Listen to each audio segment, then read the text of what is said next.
नमस्ते guys. At first मैं सभी को थैंक यू कहना चाहता हूँ 400 सब्सक्राइबर के लिए। और ये वीडियो होने वाली है प्रिडिक्शन वीडियो 309 के ऊपर। सबसे पहले डेट और टाइमिंग्स की बात करें तो अकॉर्डिंग टू इंडिया ये होने वाली है 17 नवंबर को और इसकी मेन इवेंट स्टार्ट होने वाली है सुबह के 8:30 बजे से। ये पूरी तरह एक एवरेज कार्ड रहने वाली है। मेन कार्ड की ओपनिंग फाइट स्टार्ट होने वाली है लाइट वेट डिवीजन के अंदर और इसमें लड़ने वाले हैं मारिशियो रफी वर्सेस जेम्स लोनटॉप। दोनों की एज की बात करें तो दोनों ही यंग प्रोस्पेक्टिव है। लाइट वेट डिवीजन के अंदर मारिशियो रफी जो कि 28 इयर्स ओल्ड के हैं और जेम्स लोनटॉप जो कि 25 इयर्स ओल्ड के हैं। दोनों की फाइटिंग स्टाइल को देखा जाए तो दोनों ही स्ट्राइकर रहने वाले हैं इस गेम के अंदर। सो आई थिंक इस फाइट को विन करेगा मारिशियो रफी और शायद से मारिशियो रफी फ्यूचर है लाइट वेट डिवीजन में। सबसे ज्यादा प्रॉब्लम जिधर आने वाली है जेम्स मारिशियो रफी की राइट हैंड से, क्योंकि वो डिस्टेंस को मेंटेन कर हमेशा अपने राइट हैंड को कनेक्ट करते हैं। और कहा जाता है कि मारिशियो रफी की फाइटिंग स्टाइल कुछ यंग कॉनर मैकग्रेगर की स्टाइल की जैसी है और उनकी नेस्टी लेग किक्स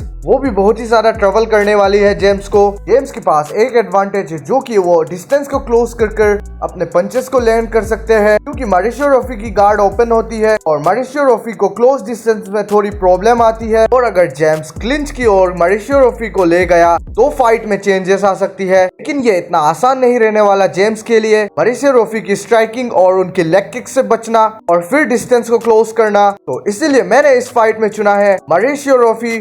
थर्ड फाइट की बात करें तो जो होने वाली है मिडिलवेट डिवीजन के अंदर पॉल क्रेग वर्सेस बो निकल। दोनों की एज की बात करें तो पॉल क्रेग जो कि 36 इयर्स ओल्ड के हैं और बो निकल जो कि 28 इयर्स ओल्ड के हैं। दोनों की फाइटिंग स्टाइल को देखा जाए तो बो निकल एक रेसलर है और पॉल क्रेग जो कि ब्राजीलियन जुजुत्सु फाइटिंग स्टाइल को लेकर आते हैं। तो आई थिंक इस फाइट को विन करेगा बो निकल। अगर ये फाइट पॉल क्रेग के प्राइम टाइम में होती तो मैं शायद से पॉल क्रेग को चुनता, लेकिन जबकि अभी पॉल क्रेग की चिन जा चुकी है और वो थोड़ा स्लो भी हो चुका है फाइट के अंदर और बो निकल यंग है, तो बो निकल उसे हराने की कैपेबिलिटी रखता है। तो शायद से बो निकल ग्राउंड में नहीं जाने वाला, क्योंकि पॉल क्रेग की सबमिशन डिफेंस अच्छी है और ऊपर से ग्राउंड गेम भी उन्होंने जमाल हिल्स, एगमेट एंक्लाइव जैसे फाइटर्स को भी सबमिट किया है। तो शायद से बो निकल उसे स्टैंड अप में ही हरा दे, क्योंकि पॉल क्रेग का रिएक्शन टाइम स्लो हो चुका है और उनकी चिन जा चुकी है। तो शायद से एक नॉकआउट देखने मिले। और हमें यह भी नहीं भूलना चाहिए कि बो निकल की ग्राउंड गेम बहुत ही ज्यादा सुपीरियर है, तो ग्राउंड में भी जा सकती है ये गेम, फिर या तो सबमिशन या ग्राउंड एंड पाउंड से ये गेम खत्म हो सकती है।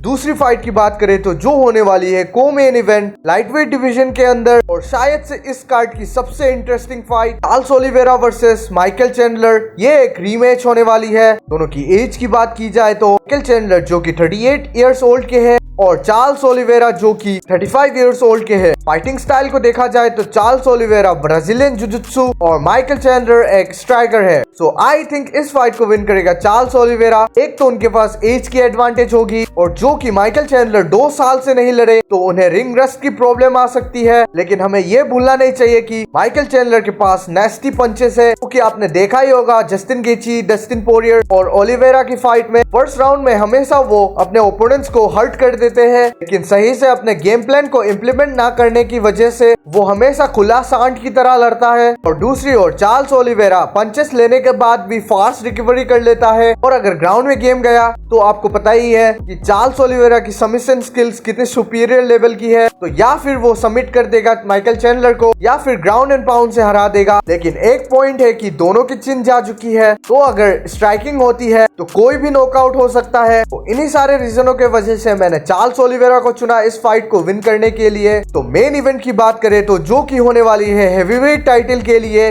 Greatest of all time Jon Jones versus heavyweight god Stipe Miocic. दोनों की एज की बात करें तो जॉन जोन्स जो कि 37 इयर्स ओल्ड के हैं और स्टीफे मियोचिच जो कि 42 इयर्स ओल्ड के हैं। दोनों की फाइटिंग स्टाइल को देखा जाए तो जॉन जोन्स जो कि एक रेसलर है, मुay थाई और स्ट्राइकर है, और दूसरी ओर स्टीफे मियोचिच जो कि एक रेसलर है। तो शायद से मुझे इस फाइट के ऊपर बात करने की भी जरूरत नहीं है। लगभग सभी को पता है कि जॉन जोन्स के पास एक ह्यूज एडवांटेज है, वो ओल्ड स्टीफे मियोचिच को इजीली बीट कर देंगे। शायद से ये फाइट थर्ड राउंड तक ही जाएगी या फिर उससे भी कम। स्टीफे मियोचिच के एक्सपीरियंस के कारण शायद से वो फर्स्ट राउंड में टेक डाउन नहीं होने वाला, लेकिन जॉन जोन्स के लेग किक को भी सरवाइव करना उनके लिए थोड़ी डिफिकल्ट है। जॉन जोन्स स्टीफे मियोचिच को ग्राउंड में ले जाता है। आप सभी को पता ही होगा कि 12 to 6 एल्बो रूल्स अब हट चुकी है। वो अगर जॉन जोन्स स्टीफे के ऊपर लैंड करता है तो स्टीफे का फेस बुरी तरह डिस्ट्रॉय कर देंगे वो। अगर स्टीफे मियोचिच डिस्टेंस को क्लोज कर अपने बॉडी स्ट्राइक्स को लैंड करने जाता है, फिर भी उसे इधर प्रॉब्लम आने वाली है, क्योंकि अगर वो डिस्टेंस को क्लोज करता है, जॉन जोन्स के नेस्टी एल्बो से उसे बचना पड़ेगा।